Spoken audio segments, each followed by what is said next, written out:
Hi, everybody. It's Larissa Popoff from Inner Freedom Arts Coaching and Training. And today I'm doing the first video of a new series that I'm doing all this week. We just wrapped up the challenge, the 5-day challenge that I ran in my Facebook group called Fill Your Practice, Inspiring Enrollment for Spiritual Entrepreneurs, where we went through the exact strategy that I use to invite, connect with, and enroll new clients in a way that feels really authentic and genuine and natural. And so the question was coming up among the participants as we were wrapping up the program and saying, okay, well, even though I have all this strategy in place, I know exactly what I should be doing. Like, why is it that I'm still not attracting those clients? And in some cases, people are giving amazing results so far, using the techniques and strategies, but that sometimes even when we have these strategies in place, for some people, we still struggle to attract the clients and the income that we really want. And so I wanted to dedicate this week to creating brand new videos on this particular topic, because this topic is very, very near and dear to my heart. It's because it's such an important thing that we have a strategy in place so that we know what to do. But the bigger issue is something that's underneath that. There's a much bigger can of worms that we need to address. And so that's what I want to speak to all this week. Once we have that strategy in place, what is it that's stopping us from getting the results and the efficacy that we really want?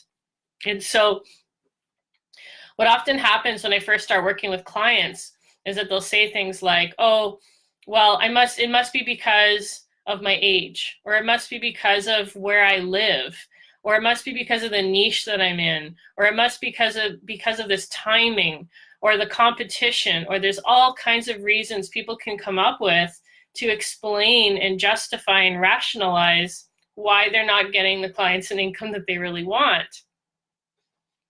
But the truth is that our outer reality is just an expression of what's going on inside, right? And that 24 hours a day, 7 days a week, we are operating from a whole other level of being, right? The strategy is our intellect and our rational mind and our conscious mind, but there is a much bigger force at play beyond that, in the realm of the feelings and the mind and then the emotions. And cumulatively, we can consider that operating from our subconscious mind. And Bruce Lipton talks a lot about this. He's an expert on this particular topic around the power of the subconscious mind, that 80%, at least 80% of our actions and behaviors are driven by our subconscious mind. So it's kind of important, right?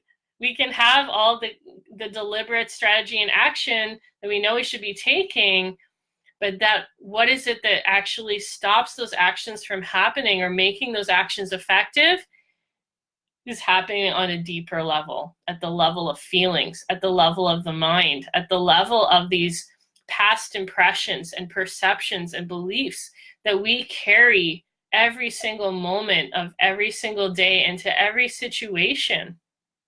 It has so much power over us. And so our subconscious mind is a byproduct of experiences that we've had in our lives and our perceptions and beliefs around them.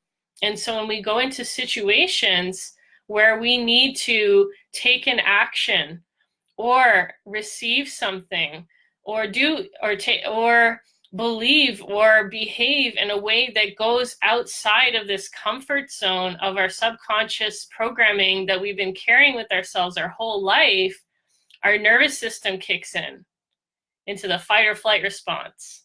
I'm sure you've heard of that before. The fight or flight or freeze or bond response, which is that acute stress reaction that your nervous system says, no way, it's not safe to go there. It's not safe to do that. It's not safe to receive that. It's not safe to have that. It's not safe to be that. Because it goes against this programming that is deeply, deeply ingrained in your nervous system, because your nervous system wants to keep you safe. And it wants to keep you exactly where you are, even if that place is not the most constructive and productive place for you to be in your life. It is familiar and it's comfortable on some level. And so the second you want to take action and do something that takes you outside of that comfort zone, your nervous system kicks in and it can manifest in all sorts of ways. So some ways that it can show up and express itself in your life include collapsing, hiding and avoidance, playing small, shrinking. Maybe you don't project your voice as well as you could, or you withhold information, or you just don't say anything at all when you're talking to people and promoting your business. Maybe it shows up in the form of panic or overwhelm or confusion or indecision. Because sometimes when our head starts spinning, it's a way of stopping us from taking action, right? Because we can't take action when we're in that state. So it kind of defers and postpones the action. It's kind of a form of procrastination that happens. Another way that fear can show up is in the form of fixing or perfectionism, always trying to do to the point of even overdoing, going above and beyond what is necessary, or just kind of fixing or even being beyond what is necessary, trying to be more than who you are, trying to be something bigger, more exciting, or something different than what you are.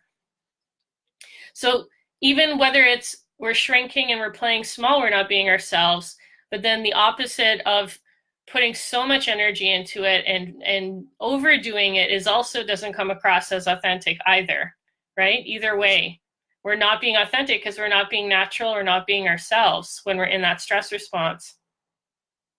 Another way it can show up is that we're hoping and praying things will work out.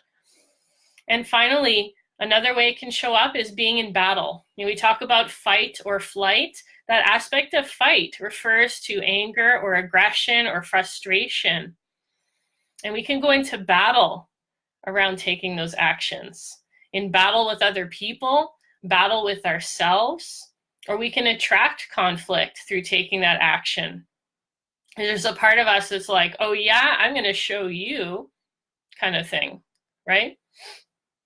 So there's all kinds of ways that it shows up. So I encourage you to self-reflect now and think about what is your go-to reaction. I'm sure there's a variety of them that apply to you, but what is that one major one that is very familiar to you that you go into when you are being challenged to step out of that comfort zone and do something to promote your business that feels uncomfortable? What is your go-to reaction? Okay? And it might be useful too to reflect on what is that action that is uncomfortable for you, right? Because maybe you're not entirely afraid of doing something, but maybe it does trigger some degree of discomfort for you. Like, for example, for me to do Facebook Lives, it's still somewhat anxiety inducing, and I have to meditate and ground before I show up, because I'm still working on feeling totally comfortable in this environment. But, so we all have these different areas where we're working on becoming more comfortable and more relaxed and more authentic in our communications and in our marketing. And that when we can actually do that, that's when our marketing really flows. That's when we can attract the people we want to work with. And that's when we can command the income and the results that we really, really want. When we can become in harmony with ourselves, take away that inner conflict. And so that's what I'm going to talk about in tomorrow's video. What are some examples of these types of inner conflict that happen for us as spiritual entrepreneurs who want to promote ourselves in our business, that stop us from getting those clients and income that we really want? Okay? So don't forget, your homework is to reflect on what is your go-to reaction when you get into that stress response around promoting your business. What is it that happens to you? Which one of those actions? So I'll just review them again one more time in case you forgot. So collapsing, hiding or avoiding, playing small, panicking, overwhelm, confusion, indecision, taking more action or overdoing your actions, becoming bigger and more bombastic than you naturally are, fixing or perfectionism, hoping it will work out, or going into battle with yourself or other people. Okay? So I hope you found this video useful, and I'll see you again tomorrow for the next video in the series. Bye-bye.